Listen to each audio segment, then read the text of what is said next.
What's up, guys? It's Robbie Greenfield, or Rob TG4, and we are going into your market weekly update for the week of July 29th, 2023.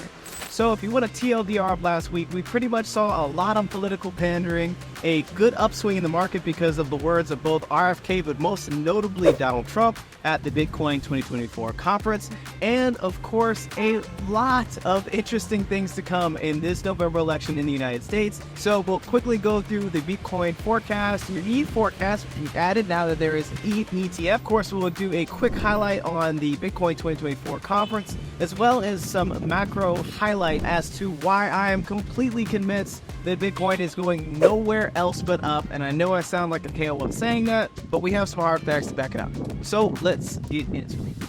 First up is your Bitcoin forecast. Right now we have Bitcoin at 69,821. And what's really cool is, and I appreciate CoinMarketCap for this, is that it's showing the last 7 days with particular influential events, that have occurred. Obviously, a lot of this price action on Bitcoin is due to the Bitcoin 2024 conference. Made some pretty big claims. Now, again, a lot of this is pandering, and I do expect this to go down a little bit. But as we get closer to the November 2024 election in the United States, a lot of these big moments are going to be replayed, especially, in the heads of those working within the industry. Week over week, we have about a 3.23% increase, and that obviously changes. And the events that we see here is that Trump saying that he'll fire SEC Chair Gensler, as soon as he is elected, and create a strategic Bitcoin initiative. Obviously, these are all the words that we'll touch on a little bit later in the Bitcoin 2024 review. Next up, we have our price predictions. So we're using Coin Codex. And of course, we have much more than just Bitcoin and ETH, but at least on the Bitcoin side,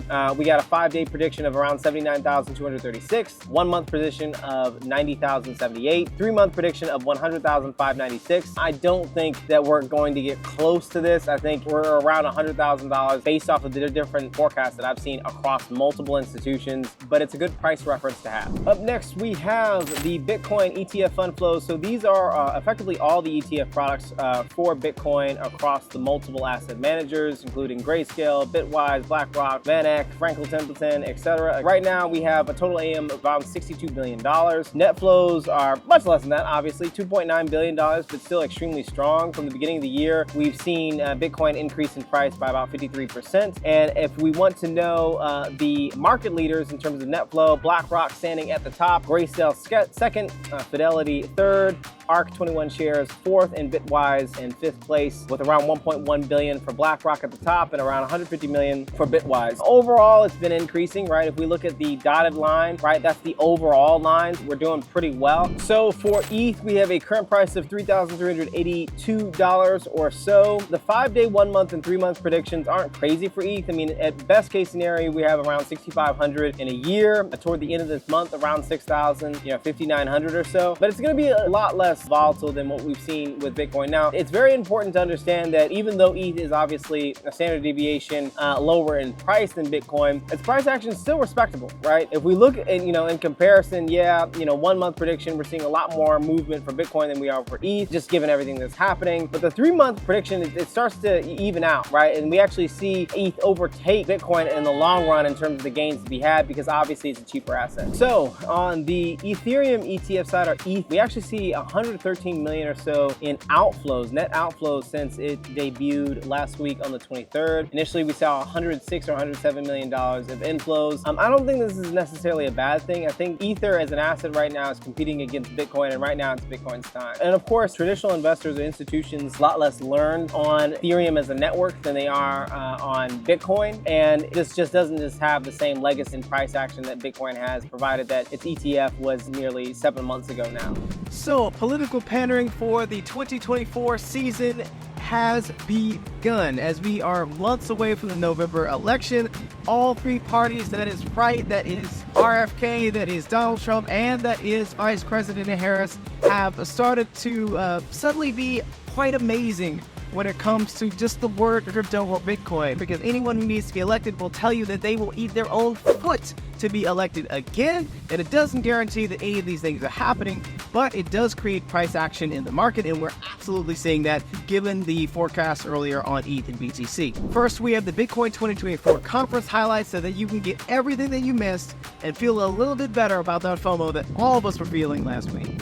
This afternoon, I'm laying out my plan to ensure that the United States will be the crypto capital of the planet. Crypto is going to define the future. I want to be mined, minted, and made in the USA. It's going to be. It's not going to be made anywhere else. As the final part of my plan today, I am announcing that if I am elected, it will be the policy of my administration to keep 100% of all the Bitcoin the U.S. government currently holds or acquires into the future. We'll keep 100%. I hope you do well, please.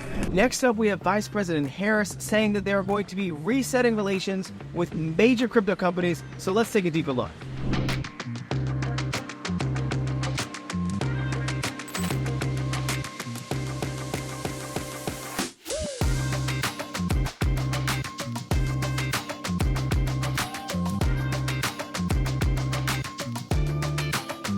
Last but not least, we have several representatives of the United States coming out to support crypto from the Democratic side. And the final note is that outside of those two, I really don't care to tell, which token to pick or which thing to get or anything like that. I think it's absolutely stupid. And in fact, most of these projects, including the ones that I'm a part of, have yet to truly demonstrate the same impact that we see with Bitcoin and Ethereum, though they might in the future.